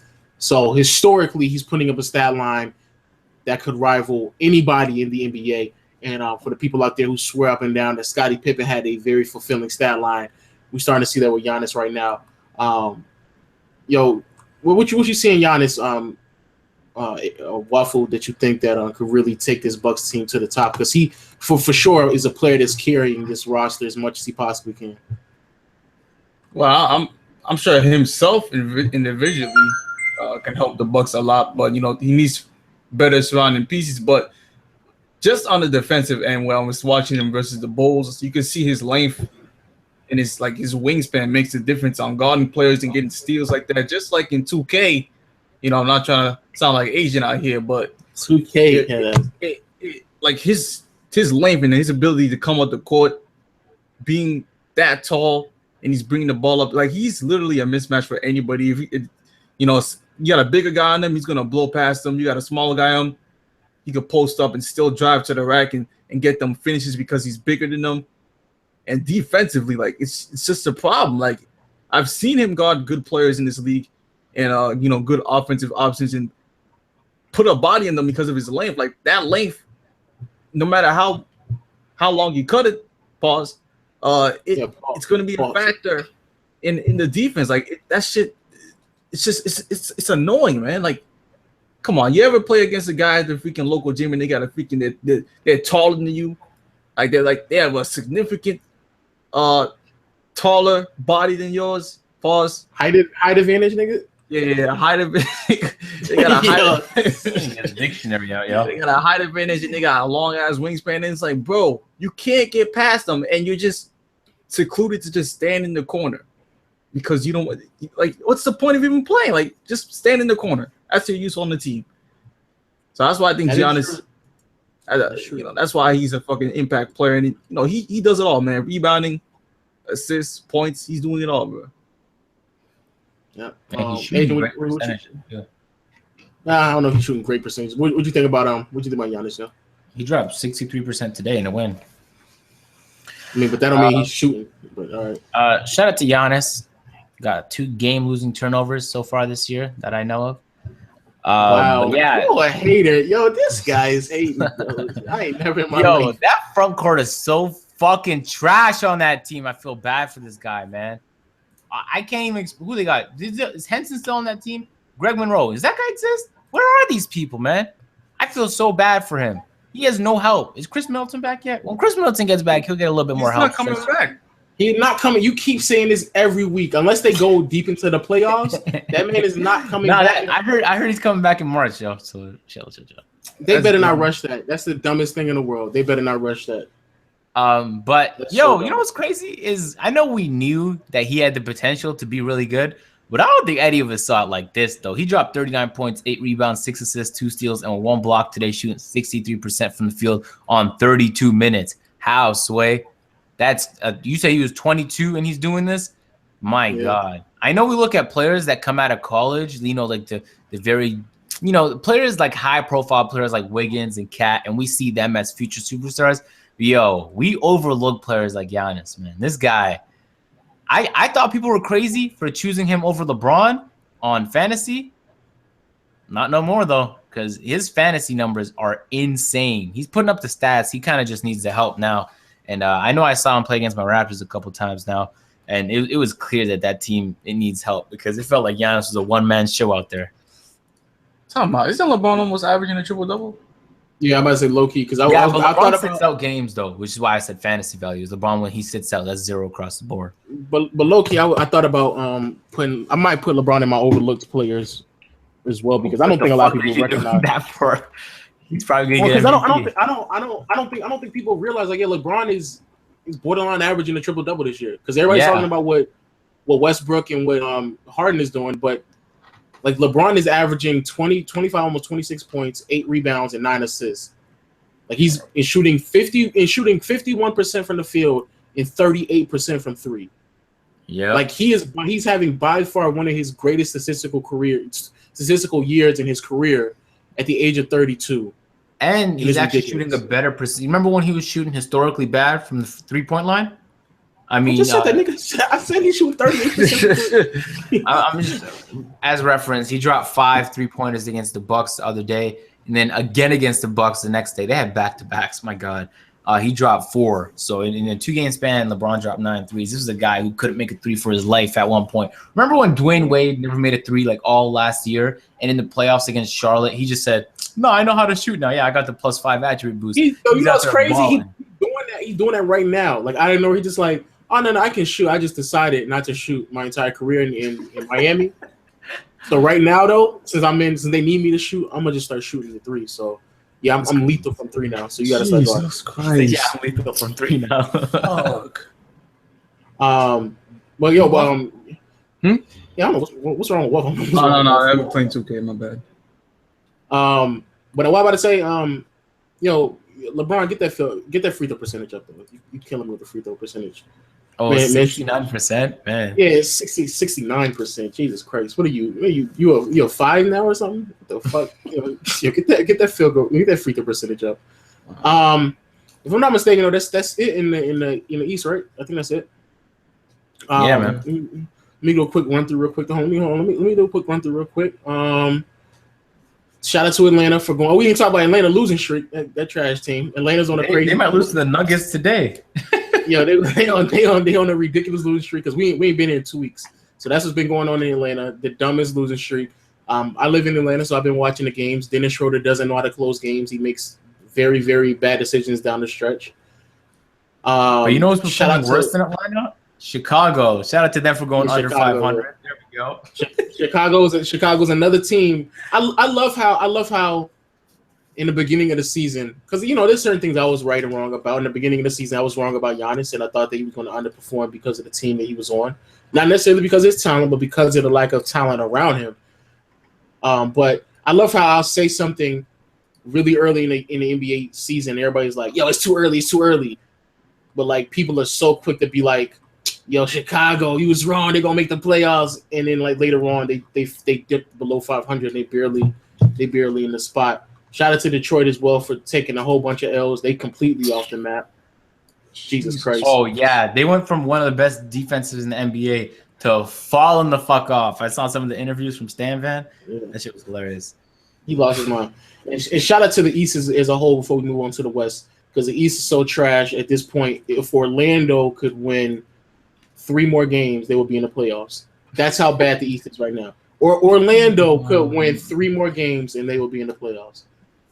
So yeah. No, it's not. The East is extremely bad. That'd be good for the Raptors and the Cavs. Yo, ridiculous. Moving to the West, the biggest news that was going on the past 2 weeks, or one of the biggest news, was DeMarcus Cousins put it the 55-point performance. However, right before the game concluded against the Portland Trailblazers, are you fucking serious? Oh wow, he got thrown out the game and then brought back into the game because they reviewed it, and then I was trying to figure out that he actually spit out his mouthpiece. I don't know if y'all saw it. I'm gonna try to find the link real quick just in case people who didn't see it. I'll put it in the chat. But I'm going to talk about it real quick while I find this link real quick. The man spit out his mouthpiece, and then did he though? Whoa! Did he? He spit it out. He said it accidentally fell out. It accidentally fell out. No, it did not. But What? take this in, he got kicked out the game for it, and then he came back in the game. They literally rescinded an ejection. That is fucking insane that they could do that. Has that ever happened in NBA history? No, I've never seen that happen in my life. Yo, I love how you just trying to make NBA history. Like, that's the first time in NBA history that I've ever seen that. I've only been alive for 20 years. I've been alive for 20 years, all right? And maybe, I remember 15 of those years. So, in 15 years, I remember watching. I've never seen that shit in my life. So he gets kicked out. He comes back, and then he ends up closing the game.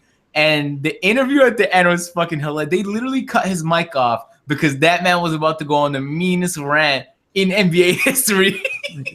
If we could play that without getting copyright, we would. But if you could search up DeMarcus Cousins' interview or ejection, that man was talking about, it's ridiculous. You see what's happening in the NBA right now. It's ridiculous. I'm glad everyone can see it now. This is ridiculous. He said ridiculous way too many times for one interview.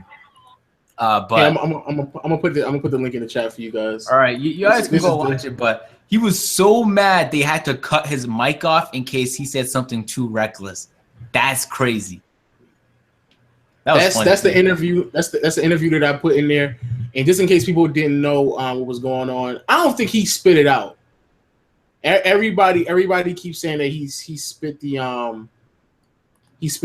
mouthpiece out. But personally, I don't believe he spit it out. I think that while he was talking, it came out of his mouth, and that's what happened. And it went that far? He was talking, nigga. I remember one time Karl dribbled the ball on his foot, and he got a technical for that. So, refs are on some dumb shit a lot of the time. But oh my god, bro, that's crazy. What the fuck? What is your problem, Waffle? Yo, the glass could have made 4 threes out of 4 threes, man. What the fuck? I'm done playing this game. I can't stand this game, my nigga. Fucking NBA 2K players be like, man, 4 threes? Why? God damn. It's unbelievable, son. But make sure you check out I put the link in the chat. Make sure you check it out. But yeah, like I said, I don't think he spit the thing. I don't think he spit the mouthpiece out. But y'all can take it. Y'all can look at the clip and figure out what y'all believe he did. But personally, I don't think he did. He was just talking junk, got kind of caught up and heated, and the mouthpiece fell out of his mouth. But they threw him out, brought him back in after reviewing it. He took his free throws, got the game-winning block, and gave another L to Portland. And now in the standing Sacramento, they are now in the they're in the playoffs now because of that. So shout out to Sacramento. Yeah, I didn't think there was a lot. I thought the Timberwolves was gonna be nice. I thought Sacramento was gonna be garbage again. Shout out to Rudy Gay. He had a big part to do with it. But and I've been hearing more rumors on Twitter about new players on the Kings that went out now, man. Well, it's almost everybody because the way that everybody's contract is set up, in the next 2 years there will be nobody on that team anyway. So no, but I'm saying like players don't want to be there now. Like some players have shown I know that's what I'm saying. That's what I'm saying. They want to be traded now so they don't be put in a situation to where they got to wait because of the contract being out. But because it's DeMarcus Cousins. Someone got some nice background noise. Who is that? Oh, that has to be Warful. Anyway, go ahead. Hold on, let me see something. Let me see. Yes, well. What I'm about to say, the thing is, I don't know, the thing about it is Sacramento, I just don't get, what they're doing, but I guess since they're in the playoffs, I think they're putting in situations where they're attempting to win games or trying to. I don't know what they're doing. We're talking about the cliff on the East after the Cavs and after the Raptors. The cliff on the West? Exactly. It's ridiculous. After the 7th seed, Thunder. it just falls. Yeah. It goes from 18 and 12 to 13 and 17. That's the difference between the 7th and the 8th. Yeah, it falls off pretty dramatically. I don't know. That's another thing too. The Thunder, like a lot of people were like jumping to conclusions because they were like 4th or 5th seed, and they've lost a lot of games. I don't even understand why people assumed that they were going to be that great anyway. Because Utah had a whole bunch of injuries early in the season, especially it was the 2 best players that were injured on top of that, and then when it comes to the Memphis, they still don't even have Chandler Parsons yet. So who are the 2 best players? Gordon Hayward and Derek Favors. Okay. All right. How was that not there too? What? No, I was just wondering because I know you were talking shit about Derek Favors the other week. I just wanted to make sure he wasn't like number 3 on some other shit. Oh, what, you thought I was gonna say Rudy Gobert? I mean, it's close. It's close. Yeah. It's really close. Derek Favors performed like garbage today though on my fantasy team. But yeah, that team. I mean, a lot of people just don't. Again, I hate it when y'all be like telling me don't jump to any conclusions, but then y'all jump to conclusions about some of these teams and look at OKC. If the 8th seed, if there was a legit 8th seed in the West, I don't know where OKC would be at right now. But I don't know how long the Kings are going to hold the 8th seed. They're 13 and 17 right now, below 500. The Lakers have completely fallen off because D'Angelo has been out in the lack of defense. The Lakers are legend. I just said because D'Angelo's gone. I said D'Angelo's gone. That's the reason why. That's the reason why? Yes. That was the real reason, boy. Ooh. It's defense too, though, but it's D'Angelo. D'Angelo got hurt. We lost a whole bunch of games. Now Is he back now? He only played like 2 or 3 games. Yo, come on, chill, yo. Mm-hmm. Chill. That's your boy. And Cuddy. and what else? But yeah, I don't know. I don't know about the Kings, and I actually do hope they make the playoffs. And So, Clippers is out the playoffs now. Yeah, because they lost to the Kings. The game that we talking about him spitting his mouthpiece out was that same game they lost to the Kings. Oh, the Trailblazers about to lose 5 in a row right now. Yeah, they Portland. I tried to might tell be y'all one of that the last most year was a disappointing fluke. I don't know about all that, man. Because I remember last year, like, it was impressive that they did that, but we set the standard the same as last year, which that was unfair because there's a lot of teams that got better. Keep in mind the Pelicans and teams like the Lakers, they had to deal with injuries. So I don't know. I feel bad for Dame, to be honest. He's on his own over there. Well, now that Portland's bad, right? Now, no. It looks like Damian Lillard can't carry a team by himself now. Oh, you can piss off some of them Dame fans, bro. No. When them Dame fans are serious, yo. They'll kill you if you say something bad about Dame.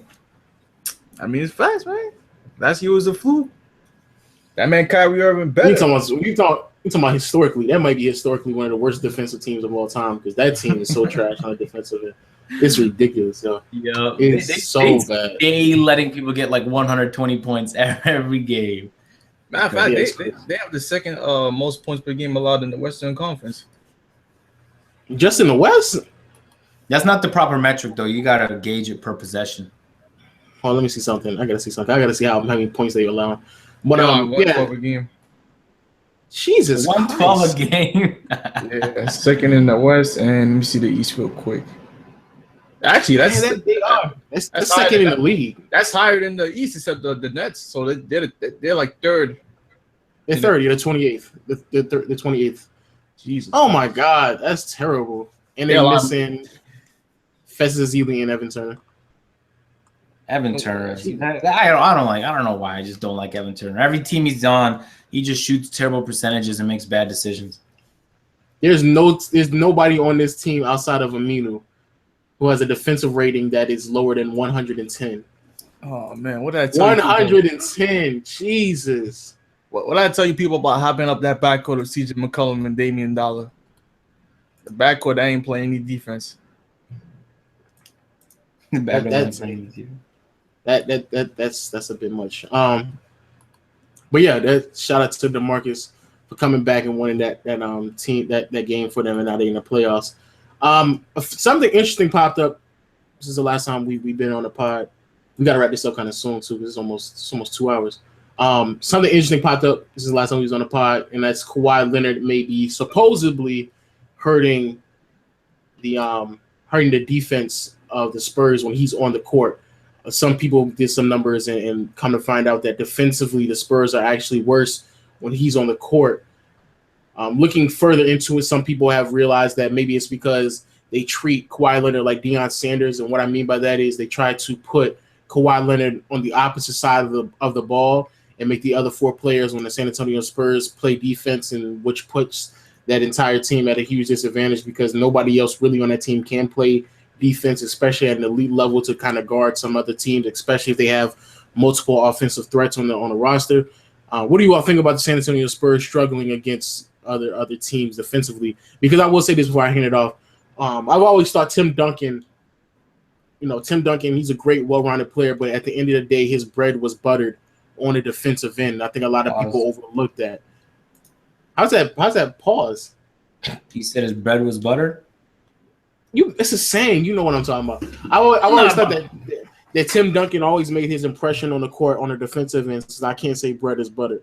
So because he's gone now, even though he probably wasn't doing that much or his last year in the NBA, but because he's gone, I'm pretty sure there's a lot of call-outs that they're missing and a lot of help defense that they don't have with a player like Pau Gasol now on the court. But what do y'all think about San Antonio Spurs? Still a good team in my opinion, but defensively they are struggling. I did a lot of research. Not really. No, I just watched one YouTube video and B-Ball Breakdown basically explained that in some of the games they literally avoid going to his side of the court, or sometimes he'll be playing on the floor with some buckets. And then you can't play. You know when we play defense with Too Cool on 2K, he can't switch properly on defense. You're like, what the fuck are you doing? So it's about. But really, if they're avoiding you on defense, what could you do? Run across the floor and leave your man open? It's a good strategy. That's what I would do. I mean, I'm not. It's like if you have a wide receiver, if you have Demaryius Thomas, but he's being guarded by Chris Harris Jr., it's like, are you going to go to Demaryius Thomas that much? Probably not, especially if there's other wide receivers that can score. And so they're really just avoiding his side of the floor. That's what they're doing. Yeah, I said it. I saw the same video, and I said the same thing. And by the way, even if you look at the lineup that the starting lineup the Spurs have, there's not that much defense in that starting lineup. I mean, you got Tony Parker out there, you got Gasol out there, even Aldridge is like that whole team. That defense right there, they're gonna of course attack the other players instead of attacking Kawhi Leonard because it just makes sense. So that's why the defense's ratings are like that. But that's why I don't give a damn about ratings, bro. That shit is overrated. I think it does. I do believe that it does bring some light to what's going on because to be honest, I do believe that part of defense, even though I do harp on defense a lot on this channel, I do believe defense does have a very obvious limitation because you can only guard one player at a time, and because of that, I think it's very obvious that you have to at least give some type of credence when it comes to team defense. And if the rest of the team can't play defense, then it's going to be a huge problem for them. So, that's going to be a huge issue. Moving on though, I'm going to try to finish out the West because we actually talked about a little bit about the Clippers, so we're going to move on to Houston real quick. Houston, number 4 team in the West right now, about to or at least attempting to pass the Clippers, who might fall off a little bit because Blake Griffin is now off. I was completely wrong about Houston because I thought this team was not going to make the playoffs. However, they completely proved me wrong. James Harden is playing at an exceptional level offensively, doing a little bit of everything, but for sure it's still scoring and facilitating and helping out on the boards. Is that the MVP? Is that your early candidate for MVP, James Harden? Yep. He was my candidate. Oh wow, 2 weeks ago too. And this is a guy who was voted the Players MVP a few years ago. So now that he's got Houston on the lock, Mike D'Antoni's there coaching. They got something going good over there. Yeah, that team could be nice. Put that in the chat if y'all think that James Harden. I mean, there's a lot of other players. I understand.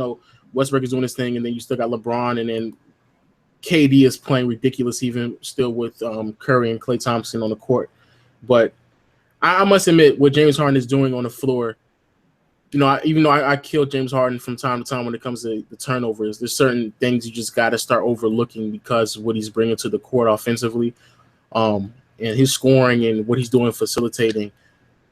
It's pretty remarkable, to be completely honest with people. Even though he's probably going to break the record for the most turnovers, it's still pretty crazy that he's averaging nearly 30 points and 12 assists. Potentially could be the first player to average be the league leader in points and assists since Tiny Archibald. So this could be a historic year that we're watching. And like I said, 27 points, 27, almost 28 points, 12 assists, 1 steal, 8 rebounds, almost 5.5 turnovers, which is crazy. But shooting 43% from the field, 34, almost 35% from 3, and 84% from the free throw line. But personally, I'm gonna have to go on the limb and say that James Harden should put. He probably should win MVP this year. I think it's fairly obvious. Whole bunch of other stuff that I'm gonna have to overlook. We kind of touched upon it real quick, but I will say this: for people who don't follow me on Twitter, follow me on Twitter at Legend of Winning. I put out something not too long ago, and I talked about this man Kenny Smith and his dumbass list. This man Kenny Smith, I don't know what he's doing. It's the dumbest list. If you don't know what's going on, when it comes to what's that thing called? TNT. What is that? What they thing called? I'm drawing a blank right now. Inside the NBA.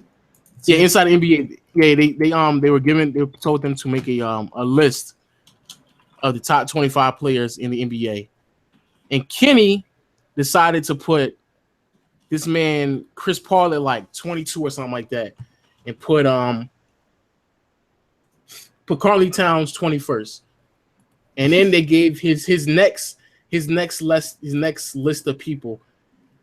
And we're going to read off these people real quick. So at 25 he had DeAndre, 24 he had Carmelo. You like that? You like that, Waffle? You mean Draymond? No. 25 is Draymond, 24 is Carmelo. That makes sense, right? That makes sense? I mean, it makes sense so far. Okay. Dwayne Wade at 23, Chris Paul 22, Karl Towns 21, Dwight Howard 20th, Wow. LaMarcus Aldridge 19th, Paul George 18th. Here's where it gets completely blasphemous. DeAndre Jordan at 17th, and Jimmy Butler 16th. That is the most ridiculous thing I think I've ever seen them say. Let me pin this tweet to my page real quick. Y'all can follow me on Twitter or go on my Twitter page. Y'all see it. It is the craziest thing I've ever seen in my life. I'm gonna link it in the chat. What do I got to say about Kenny Smith dumbasses at TNT because they dumb as fuck? I mean, Is the rest of the list there? nah, it's not there. No, yet. they doing it week by week. Oh wow. I mean, Dwight Howard, even though he's playing better than last season, I don't know if he can't be. First of all, he can't be above Karl Towns or Chris Paul. I think this list was made like before. I think when the Hawks were playing good though, so that's why he has Dwight Howard there. But DeAndre, I don't know. I'm not sure if he's basing it off numbers or if he's basing it off the impact on the team. But I don't think DeAndre Jordan shouldn't even be top 25. He shouldn't even be on the list. Because He shouldn't be on that list. Because someone must be missing then. Because if he's got DeAndre Jordan there and Dwight Howard there, I bet somebody's If missing. he puts Blake Griffin higher than both DeAndre and Chris Paul, Oh, that'd be crazy. that would be the craziest thing in the world. That'd be the craziest thing in the world. I'm surprised Chris Paul's actually in the 21 to 25 region. He shouldn't be. He should be higher than that. Because to me, Chris Paul is borderline a top 10 player. he's better than everyone on the second list. I mean, if you want to debate Jimmy Butler, but everyone else, Jimmy Butler, yeah, Jimmy Butler. everyone else needs to be behind him. You think Jimmy Butler is better? Than Chris Paul? Yeah. Right No, now, seems yeah, I think it is the best. kinda shit I think. that. Yeah. I don't know. I don't know if that. I don't know. I think it's debatable. Like Wolf said, I think it's debatable. But to put Chris Paul 22nd and to put Karl Towns 21st, but then put DeAndre 17th, to even think that DeAndre is better than Paul George or even LaMarcus Aldridge, that's crazy. But to think he's better than Chris Paul, that's even crazy. LaMarcus Aldridge is doing all right this season. He's doing all right, but I would, man, DeAndre Jordan, you got to put him around a very specific type of players and specific type of group of people. That don't make no sense. And Barkley's list is worse, but I need to see what his next set of 5 people are because I think Barkley says something even crazier. And Butler's he's potential top 10. He might be top 10. I don't know. I gotta look at my top 10 again. And yeah. I see. Okay, JJ is telling me that he made the list by position. No, they can't be. Even if he made the list by position, why wouldn't there be another point guard within the next set of 5 people? That doesn't make any sense. Yeah, that doesn't even make any sense. That doesn't make any sense. There will be at least another point guard in the next set of people. And then in the next set of players, there is no shooting guards. It's 2 small forwards and 3 bigs. And then in the first list, there's 2 guards. The first list makes a bit more sense. The first list is 2 guards, a small forward, a power forward, and a center. But in the next list is 2 centers, a power forward, and 2 small forwards. So I don't believe that. I don't believe that whatsoever. And even if he did, it still doesn't make any sense to why Chris Paul is 22nd. Chris Paul could have been 17th and still follow within the range of what you believe he did. I don't know. Even if he did make it by position, it's still stupid. It's still a stupid list. It's still stupid. It's stupid as hell. Yo, J.R. Smith is out 12 to 14 weeks. Yeah, Bro? Jesus Christ. and then George Karl got to him, boy. Oh, you're crazy. That man depressed. You're crazy. Jared Bayless is out for the rest of the season. I didn't know that neither. Chris Anderson is out for the rest of the season, and apparently Matt Barnes is being charged with assault. Is there anything else that I missed that is important? That is of importance? Oh, we could do our game picks for the Christmas games. I bet. Y'all can play in the well. We do this every week. We make sure we give predictions to games that we don't really care. We're not gonna keep count of this, so it doesn't really matter. Even though agent wants us to keep count, we're not gonna keep count of this. I'm winning, bitch. And the Christmas games is 5 Christmas games, so we're gonna predict all 5 Christmas games. Like I said, y'all can also answer in the chat as well. The first game up is the Knicks versus the Celtics at the Madison Square Garden. Who y'all got? Al Horford against the great Al Horford going up against Derrick Rose. Who y'all got?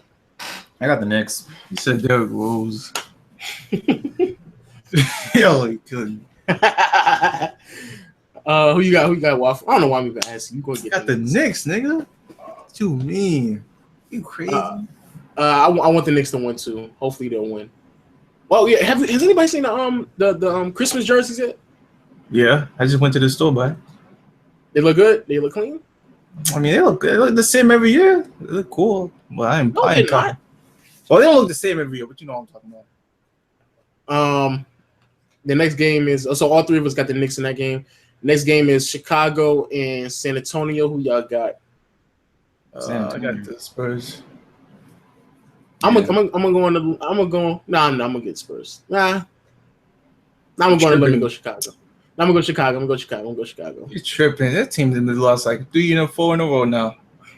Yeah, Jimmy Butler just shot a phenomenal game. The rest of the team is so garbage. They still lost today. They're not beating a good team. Everybody. That team? When the last time they played? They played today. Yeah, I think they lost today. They lost to the Hornets. They lost to the Hornets. Yep, you're right. Next game after that, I'm still gonna go with the Bulls though. Next game after that, Clippers versus Lakers. Clippers. I'm gonna go with the Clippers too. I'm not crazy like Waffle Man. I'm just gonna pick my favorite team. And then after that, we have Minnesota versus OKC at Oklahoma. Thunder. Yeah, Thunder. How the fuck did the Timberwolves get a Christmas game, yo? Because niggas is hyped about that team, right? Yo, low-key, I don't know how they got a Christmas game, but the Raptors don't have a Christmas game. That is so disrespectful, man. Low-key, I don't know how the Celtics got one and y'all didn't get one.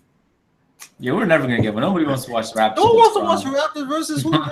Nobody's trying to watch the Raptors versus anybody. Who are they gonna face? Nigga, they can go up against the Knicks and it'll be better than. No. The Celtics and the Knicks is tradition. Oh my god, that's tradition, bro. You're right there. So where did the Bulls and Spurs come from? Actually, Celtics Lakers will be tradition. Listen, the Bulls and Spurs come from people wanting to hype up Butler versus Kawhi. Who hyping that up? What? Man, niggas hyping that shit up. Ain't nobody hyping it. Y'all niggas were just hyping that to saying the Timberwolves were gonna make their playoffs this year. Y'all niggas ain't saying that. Oh yeah, I said that. Okay, but they shouldn't get a Christmas game before Toronto. People want to see the stars, bro. Ain't nobody need to. They got 2 stars in DeMar DeRozan and Kyle Lowry. No, but people want to see Towns and freaking Wiggins, right? Man, shut the fuck up. I don't want to see that garbage team. I got OKC too. But finally, this is the game that I think a lot of people Golden State at Cleveland. Who do y'all have? I got the Cavs. Both of y'all gonna talk at the same time though? That's what we doing. Y'all ain't got no fucking home training. That's what I we got doing? the Cavs. I said. Okay, Cavs. Who you got? Agent. Golden State. Whew. Split down the middle again. I'm gonna go with shit. Oh, JR is out, right? Yeah. Oh, Is that the difference for you? That's the difference maker right there. I'm gonna go Golden State all day. That's like saying, is Earl Clark still there? Okay, all right. Wow, J.R. Smith is just as good as DeMar DeRozan, so stop. For sure. Well, I mean, Steven Adams is better. Did you know Steven Adams is better? I know, right? Steven Adams is better than DeMar as well. That's what Sports Illustrated said. They got to be right. So we got two Golden States and the Cavs.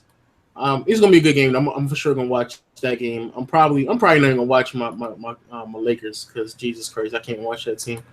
That's blow up.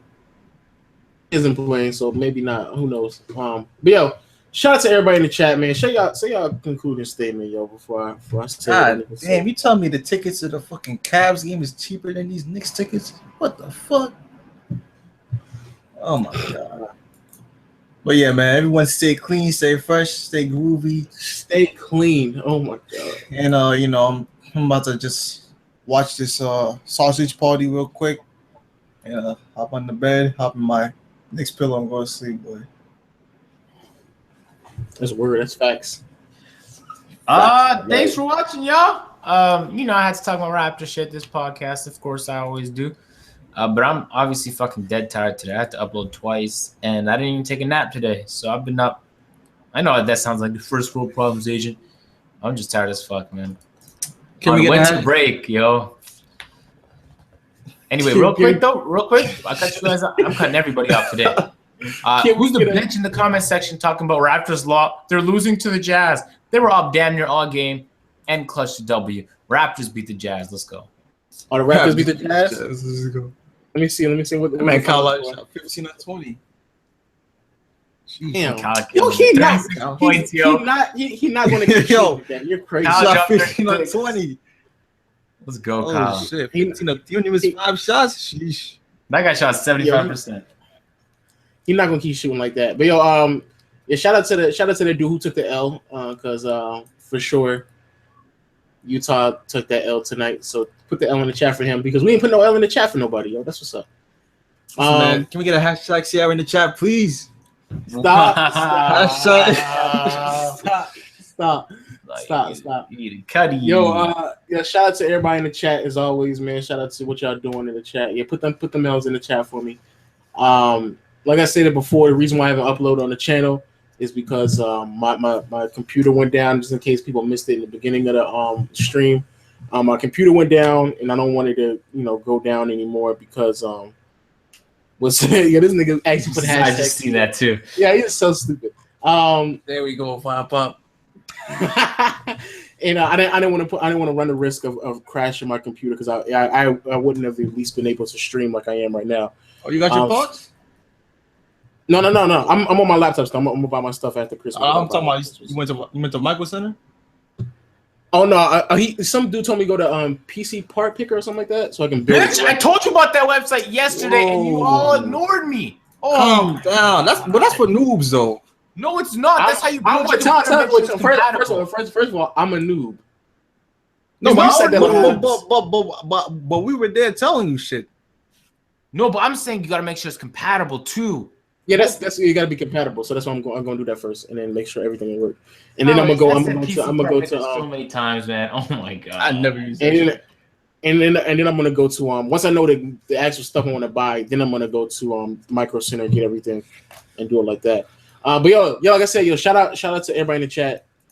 Shout out to people for rocking with me and stuff like that until I get my stuff back and re-uploading and stuff like that. But when I re-upload, trust me when I say I got all the topics down, and I'm already recording a lot of the stuff. So I'm gonna be going down running.